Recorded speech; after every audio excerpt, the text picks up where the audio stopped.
کہ میں تو ان کو بھول گیا تھا لیکن وہ مجھے برابر یاد آتے ہیں۔ آپ قوافی چیٹ باکس میں لکھیے، میں آپ کو قوافی بتا دوں گا، جب غزل کی پوری تشریح کریں گے تو میں آپ کو خود بتا دوں گا۔ نہ چھیڑ اے ہم نشیں کیفیت صبا کے افسانے، شراب بے خودی کے مجھ کو ساگر یاد آتے ہیں۔ ہم نشیں ہوتا ہے ساتھ رہنے والا، بیٹھنے والا، ہم نشیں جو ہمارے ساتھ بیٹھا ہوا ہو یا ہمارے ساتھ چلا ہوا ہو۔ کیفیت صبا شراب، اور کیفیت جو اس کی کیفیت طاری ہوتی ہے انسان پہ، جو سرور طاری ہوتا ہے۔ شراب بے خودی جب انسان اپنی ہوش میں نہیں ہوتا، شراب بے خودی کی بے ہوشی کی شراب کہ انسان اتنا مست ہوتا ہے زندگی کے ایک لمحے میں، ایک وقت میں، کہ وہ ہمیں وہ ساگر یاد آتے ہیں کہ جب ہمیں خود بھی اپنا ہوش نہیں تھا۔ اب شعر پہ آئیے، یہاں پر اپنے ہم نشیں اپنے دوست سے مخاطب ہو کے کہہ رہے ہیں، کوئی دوست ہے ساتھ میں اور وہ پرانے افسانے سنا رہا ہے، پرانی کہانیاں سنا رہا ہے۔ جیسے کبھی ہمارے ساتھ بھی ہوتا ہے کہ ہمارا کوئی دوست کہتا ہے کہ جب ہم ہائر سیکنڈری میں پڑھتے تھے تب کتنا مزہ تھا، ہم ایسے کھیلتے تھے، ایسے جاتے تھے۔ آپ لوگ بھی ویسے کرتے ہوں گے کہ اپنے بچپن کی اسکول کی باتیں کرتے ہوں گے، جب آپ ہائی اسکول میں تھے، ہائر سیکنڈری اسکول میں تھے، اور پھر آپ کہتے ہیں کہ نہیں تب کی باتیں مت یاد کرو، وہ تب بہت اچھا دور تھا۔ یہ سب کے ساتھ ہوتا ہے کہ ہمیں اپنا گزرا ہوا وقت بہت اچھا لگتا ہے۔ جب آپ یہاں سے چلے جائیں گے، یونیورسٹی میں جائیں گے، پی ایچ ڈی کریں گے، آگے جاب لیں گے، لیکن آپ کو یہ جو کالج کی لائف ہے ایسے ہی یاد آئے گی۔ تو یہاں پر حسن کہتے ہیں کہ نہ چھیڑے ہم نشیں اے میرے دوست، میرے ساتھی، وہ افسانے مت بتا مجھے اب، وہ جس میں ہم بہت مست تھے، ہم بے فکر تھے۔ شراب بے خودی کے مجھے وہ شراب بے خودی کے، جب ہم بے خود تھے، ہم مست تھے، ہوش میں نہیں تھے اور صرف انجوائے کر رہے تھے، تفریح کر رہے تھے، عیش و آرام کر رہے تھے، وہ ساگر مجھے یاد آ رہے ہیں۔ اب ہم ایسے نہیں ہیں، تو بہتر یہی ہے کہ پرانی باتیں مت چھیڑو، میرے دل کو ٹھیس بھی پہنچاتی ہیں۔ تیسرا شعر دیکھیے جی کہ رہا کرتے ہیں قید ہوش میں اے بائے ناکامی، وہ دشت خود فراموشی کے چکر یاد آتے ہیں۔ قید ہوش، میں پہلے بھی کہیں پڑھا تھا، قید ہوش، ہوش کی قید، ہوش نے بھی ہمیں کہیں قید رکھا ہے کہ وہ بہت سی چیزیں ہمیں نہیں کرنے دیتا ہے۔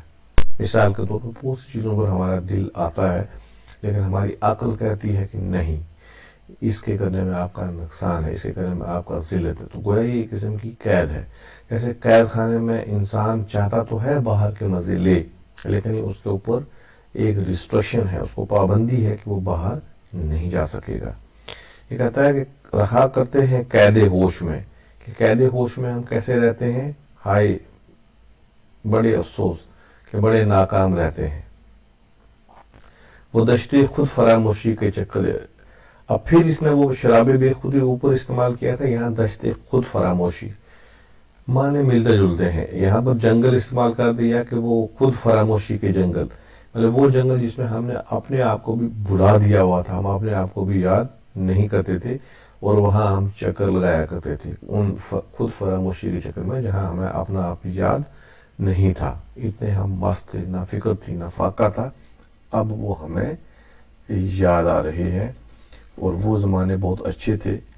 اب تو ہم کیا ہے، اب تو ہم قید ہوش میں ہیں، ہم سمجھتے ہیں کہ اگر کچھ تھوڑا سا بھی کام کیا تو دنیا والے ایسی بات کریں گے، اگر ہم سے کچھ غلطی ہوگی تو دنیا والے ہمارے تانے دیں گے، لیکن اس وقت ہمیں ان چیزوں کی پرواہ نہیں تھی۔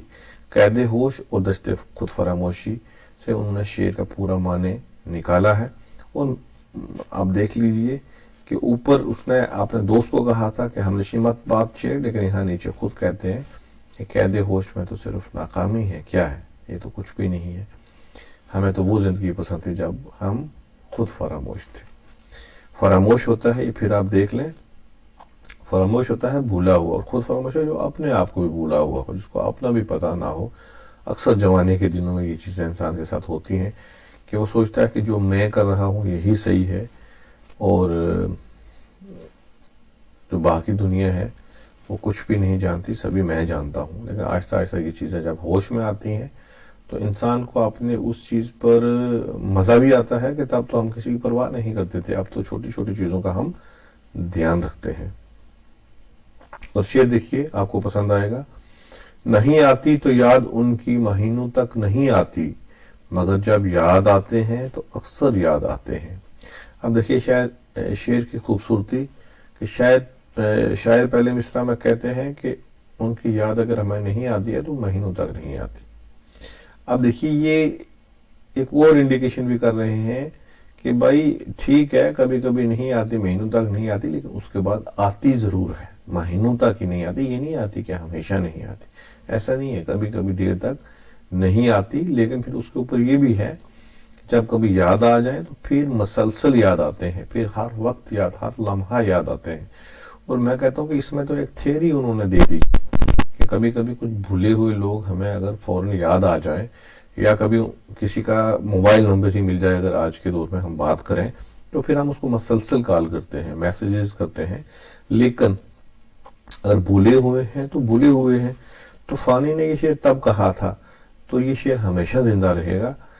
میں کہتا ہوں غزل کا حاصل غزل شعر ہے یہ کہ نہیں آتی تو یاد ان کی مہینوں تک نہیں آتی۔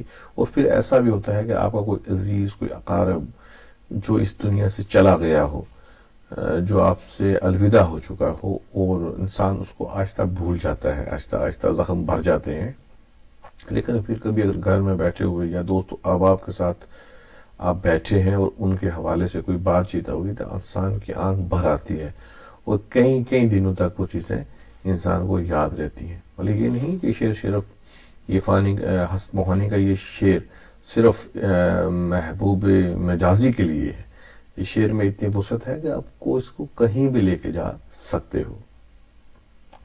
اور اوپر آپ دیکھ لیں کہ شراب بے خودی دشت فراموشی، تو اس میں ہم وہ بھی کہہ سکتے ہیں کہ فانی ایک فریڈم فائٹر تھے۔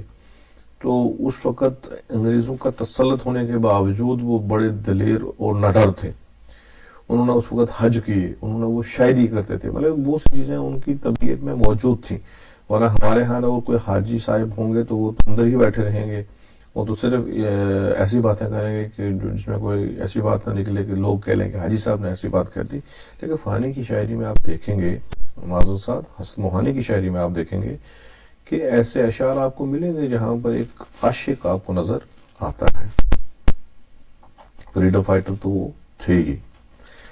لاسٹ دیکھیے جی شعر، حقیقت کھل گئی حسرت تیرے ترک محبت کی، مجھے تو اب وہ پہلے سے بھی بڑھ کے یاد آتے ہیں۔ ممکن تجھے ہونا چاہیے تھا، تجھے تو اب وہ پہلے سے بھی بڑھ کے یاد آتے ہیں۔ اب دیکھیے مضامین کی تکرار آتی ہے، اوپر ترک الفت بھی کہا، یہاں ترک محبت کہہ دیا، دونوں کے معنی ایک ہیں۔ اور اوپر بھی یاد کی بات تھی کہ بھئی بلاتا تو میں ہوں لیکن نہیں بھول رہے ہیں۔ اب نیچے یہ ہے بھئی اسی مفہوم کو تھوڑا سا چینج کیا ہوا ہے، لیکن کہیں نہ کہیں وہی بھولنے والی بات ہے اور یاد آنے والی بات ہے۔ پھر نہیں آتی اور یاد ان کی مہینوں تک نہیں آتی، تو اس میں بھی یاد آنے اور بھولنے والی بات ہے۔ اور جو بیچ کے دو شعر ہیں ان کا بھی موضوع آپس میں تقریباً جو ہے وہ ایک ہی کسی موضوع بات کی ہے۔ ایسی غزلوں کو ہم غزل مسلسل کہتے ہیں کہ جن میں موضوعات ملتے جلتے آئیں۔ کہتے ہیں کہ حسرت تیری حقیقت کھل گئی، تیری اصلیت کھل گئی ترک محبت کی، کہ تو کہہ رہا تھا کہ تو نے محبت ترک کر دی ہے۔ اگر ہم آج کے دور میں کہیں کہ تو نے بریک اپ کر دیا ہے، لیکن آج تیری حقیقت ہمیں معلوم ہوگی کہ ایکچولی ہے کیا۔ مجھے تو اب وہ پہلے سے بھی بڑھ کے یاد آتے ہیں، تجھے ہوگا، میں نے غلطی سے مجھے لکھ دیا کہ اب تو تجھے وہ پہلے سے بھی زیادہ بڑھ کر تیرا جو محبوب ہے، تیرا جو معشوق ہے، وہ اس سے زیادہ یاد آ رہا ہے، اور جو تو یہ باتیں کرتا ہے کہ وہ نہیں یاد آتا، ایسا نہیں ہے۔ اور ہوتا بھی یوں ہے کہ اکثر لوگ اگر دوست احباب آپس میں باتیں شیئر کرتے ہیں، ڈسکس کرتے ہیں، نہیں جی ہم نے فلاں، ایک دوست کہے گا دوسرے دوست کو کہ اب میں نے یار وہاں میرا بریک اپ ہے، میں نے ان کو چھوڑ دیا ہے، اور یا دوسرے احباب میں ایک بات نکل جائے گی کہ ہاں بھائی اب ایسا نہیں ہے۔ لیکن کچھ دنوں کے بعد آپ دیکھو گے کچھ ایسی حرکات اور سکنات دیکھ سکتے ہو جس سے لگے گا نہیں بھائی یہ تو اب اس سے بھی زیادہ اس کو یاد کر رہا ہے۔ تو یہ تھی فانی کی غزل، میں پھر بار بار آج فانی بول رہا ہوں، حسن موہانی کی غزل۔ اور میں نے آپ کو شروع میں کہا تھا کہ اس کے قوافی کیا ہے، تو قوافی اس کے اب میں بتا دیتا ہوں، جن دوستوں نے لکھ لیے ہیں بہت اچھا، آپ چیٹ باکس میں لکھ دیجئے، اور جنہوں نے نہیں لکھ پائے ہیں یا جن کو نہیں سمجھ آ پائی تھی تو میں بتا دوں کہ پہلے مطلع میں دونوں قافیے ہیں برابر اور کر، برابر اور کر دونوں قافیہ ہیں، یاد آتے ہیں، یاد آتے ہیں یہ ردیف ہے، اور پہلے مصرع میں یاد آتی ہی لکھا گیا، ہی نہیں یہ ہے آئے گا۔ اور اسی طریقے سے پھر باقی اشعار کے پہلے مصروں میں تو قافیہ نہیں ہے، اور دوسرے مصروں میں ساگر، چکر، اکثر اور بڑھ کر، لاسٹ والے مصرع میں بڑھ کر یاد آتے ہیں، تجھے تو اب سے پہلے بھی بڑھ کر یاد آتے ہیں۔ تو یہ حسد کی پہلی غزل تھی۔ تو اس میں حسد کی غزل میں آپ دو تین میں آپ کو سوالات بھی پوچھ لیتا ہوں۔ وہ سوالات یہ ہیں کہ بتائیں کہ حسرت نے کون سا نعرہ دیا تھا، اور دوسرا یہ بتا دیں کہ حسرت ایک رسالہ نکالتے تھے جو میں نے ابھی تک نہیں بتایا، یہ آپ خود بتائیں گے اس کا کیا نام تھا۔ تو ٹھیک ہے جی، اجازت دیجیے، پھر ملتے ہیں اگلی کلاس میں۔ اپنے دوستوں کو ضرور شیئر کریں، سبسکرائب کریں، اور کم سے کم آپ ایک دوست اپنا اس میں ضرور لائیں۔ خدا حافظ۔